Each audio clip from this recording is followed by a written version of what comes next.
Hello, everybody. It is Badger Wild, and we are back for the Space Engineers Tips video. This time, we're still continuing our quote unquote kind of tricks that you can use for your base building to help you out and help you continue on with your bases and everything, make them more efficient. So, without further ado, let's jump into it. So, one of the things that a lot of people have told me that and have talked and asked about with the last couple of videos that have come up has been, what do you do if you are going to have other areas? Because we don't just weld things up in Space Engineers.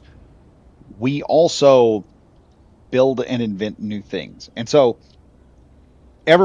some people were talking about, now I have a workshop over here and then I have a place where I get my stuff for my weldership over here. I mean, they're not the same thing. We need some separation. How do we do that? And you can maintain the entire last system. I'll put a link to the video up here in the top corner. You'll see what I'm talking about when I'm talking about efficiency inside of your base. But to fix this problem, it's a very simple fix. Let me tell you. So going over here, we're going to just pull up my tab button right here for a second, and I'm going to grab a couple of pipes here because I need some visual representation, and we're going to have that going on. So let's say we have visual representation right here of what it is we are working on. We have a series of connectors here, and these connector ports are set together. You can do this anywhere you want. You can set up as many of these if however you want. You can do this also with a series of event controllers if you want to make something a little more complicated.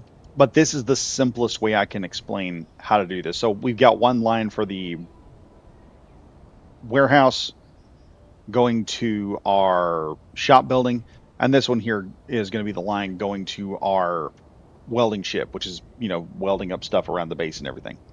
So let's say I come down here and I've got some stuff welded up for the base, but I want to build a new ship. I want to build a new rover or something. Very simply put, how do we do this? Well, we just walk over here to this little control panel.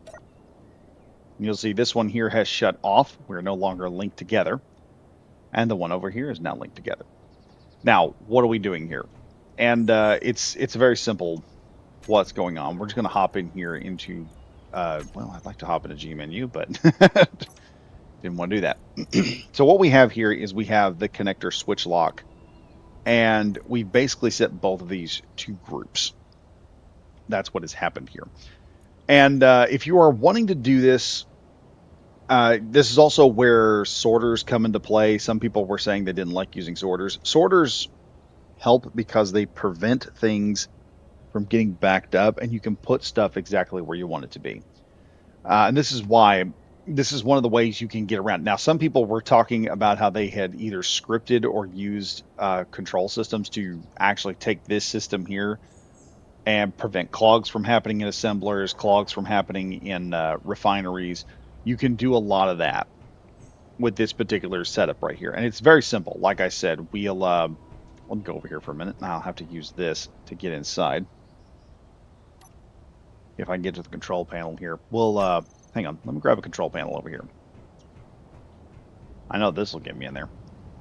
So what we've done up here is I've created a group called connector. And this works with two of them. I've got two separate connectors. One connector is not set to lock. The other connector is set to lock. You also don't want all lock times set on. And so you just set one to do what the other one, the opposite of what the other one is. And then you set up this particular system, and it will lock the system down and everything will be fine. So you'll have one system locked up, like this one here, like B is locked up over here. And then A over here is not locked. Now this is for a very simple system. You could probably use the event controller to do a lot of similar stuff. I think there's one setting on the event controller where you can actually produce a elevator. So you could, and you can produce different lights and things of that nature. You could set this up to 3 separate units and then set it to, as you push a specific button, it is going to activate one and turn off the others. So, or it'll just allow the other two to be turned off while the other one is turned back on. Just a very simple system that you could build in doing that.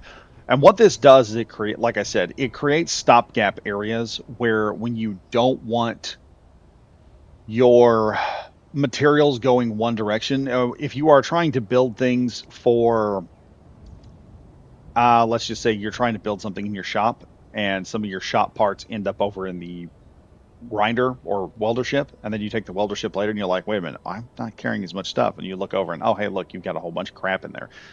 Or if you want to shut down certain ores or certain areas or isolate a certain area of your base in your pipeline system, you can isolate that area and prevent things from being taken and moved over into areas you don't want them to go. So say you want to isolate some stuff for a future project, you can do that. This is merely just a stopgap system.